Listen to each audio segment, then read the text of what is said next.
Hey, good morning, everybody. Happy Wednesday. It is hump day, and it's another day to overcome. It's another day to conquer, and the Lord, He always provides us a way. There's always a way, okay? Can never be tempted past that which you can bear, and He always provides a way out. It is currently 62 degrees, going to be a high of 81, 82, with a chance of precipitation increasing going into the afternoon. So we're in the study of Song of Solomon. We're in chapter 5, leading into chapter 6, and so we see a little pull on her and him. And so I don't know about you, but if you're ever like in an uncomfortable situation, right? Sometimes I get a nervous laugh, but I'll try and make something funny when it's not. And so it's kind of like what she does here in chapter 5, verses 4, 5, and 6, where he's there, he's knocking at the door, and she gives some excuse, trying to be funny, but then she comes to the door and he's not there, right? And then we see the watchmen. They pull her veil off and reveal her and expose her. And sometimes instead of being funny or trying to be playful or minimize the situation, sometimes we just gotta tear the veil off and let ourselves be bruised, right? And so then she asked, like, the chorus, the others, the daughters of Jerusalem, to find, if you find them, tell them I'm sick with love. And then they ask, well, what is your beloved? And then she gives this description, right? My beloved is radiant. His eyes are like, his cheeks are like beds of roses. His arms, right? This is where we're going to pick up for chapter 5, verse 14. Okay, she's back into the description of him, is where we left off yesterday. His arms are rods of gold, set with jewels. His body is polished ivory, bedecked with sapphires. Okay, he's put together. God made this man. God made us in His image, ladies. He made you in His image. That's why these descriptions are a lot of them are, for lack of a better word, have organization to them. All right, they're organized perfectly, with perfect pieces in perfect places, and just because God is that. Okay, God is that. And His legs are alabaster columns set on bases of gold. His appearance is like Lebanon, choice as cedars. He's got a solid foundation. He can stand firm. Okay, he can stand firm. He's built. He's put together. He can stand firm. His mouth is most sweet and is altogether desirable. This is my beloved, and this is my friend, O daughters of Jerusalem. Okay, He's the one. He's the one. All right, that's what He is. Right, to answer their question, that's what He is. All right, then they ask, where has your beloved gone, O most beautiful? Okay, that's what the chorus asks. Where has it gone? And remember, she opened the door and He wasn't there. That's 5, 5, 6, and 7. So here we are in 6:1. Where has your beloved gone, O most beautiful among women? Where has your beloved turned, that He may seek you, that we may seek Him with you?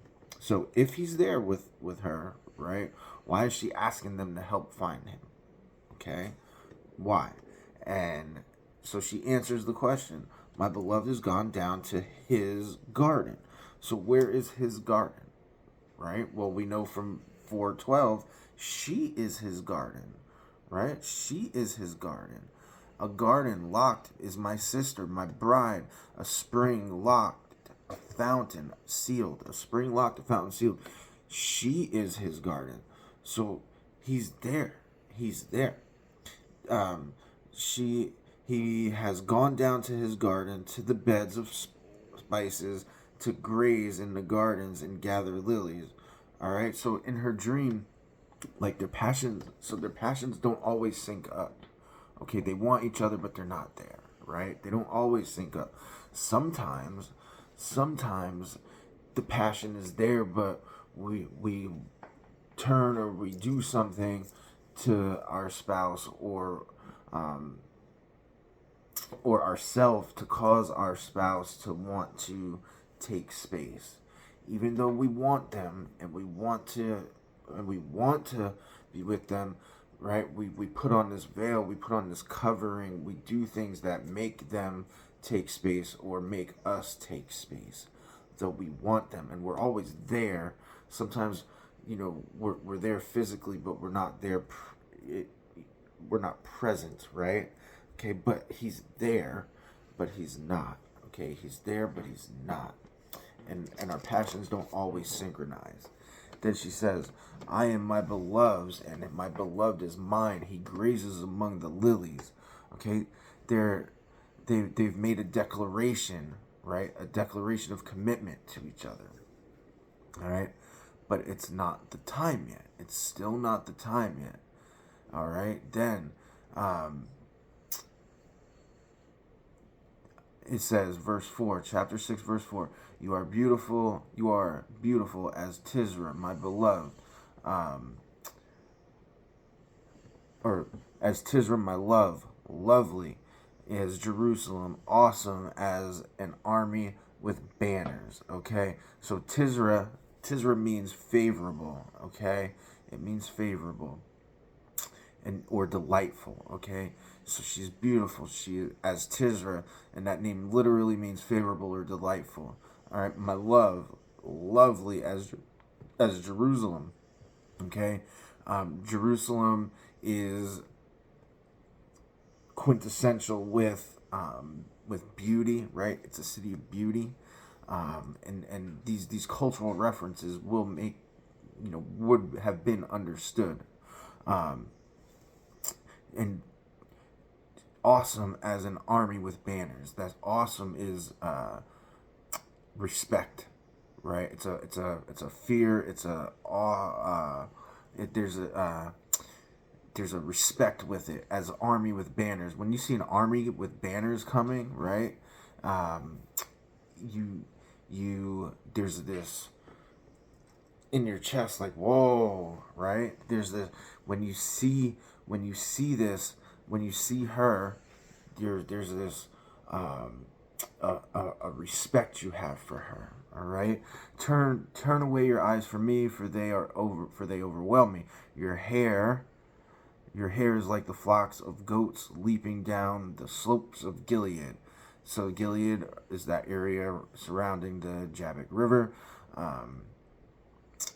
and right, goats leaping up and down. We've talked about that metaphor before. It's a graceful thing, even on rocky terrain. Your teeth are like the flocks of ooze, like a flock of ooze that have come up in washing. All of them bear twins, right? She's got a full set of teeth. Not one of them has lost its young. Your cheeks are like halves of pomegranate behind your veil. Verse 8, there are 60 queens and 80 concubines and virgins without number.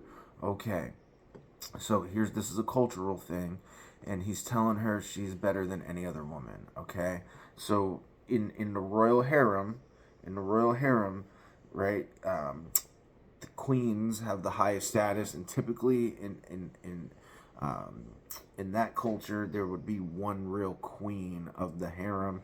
Concubines were secondary to the queen, though still beautiful, and virgins refers to a group of women that are present in the royal court, but not the concubines. They're also in society, and those are women that are ready to come into the harem or to be married. Okay, they're virgins. They're waiting. They're beautiful, and they're present. Okay, so that's kind of that reference, and he's saying she is more beautiful than all of them. My dove, my perfect one, is the only one of her mother, pure to her who bore her.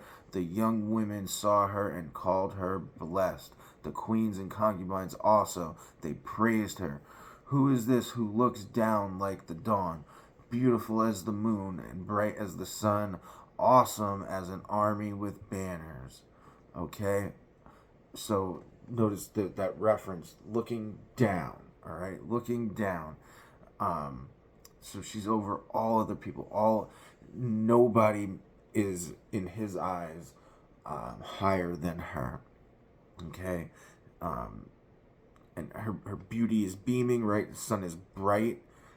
So her beauty is beaming, um, and it's noticed. Right, her beauty is noticed. People, everybody else notices her. All right, that's the description, and that's kind of what draws him back to her, right? Remember, he took space. But she revealed herself. She let herself be bruised. He's still there. He's at the garden. He's wanting to be there, and right. So now their desires come back. Their desires sink back up. All right. There's a return. The body and the mind come back to each other. Okay, they come back to each other, and you see that in. We'll see that in the next few verses of chapter 6, but we're gonna call it good there. Um, I hope this is a good study for everybody. It's been pretty good for me. So.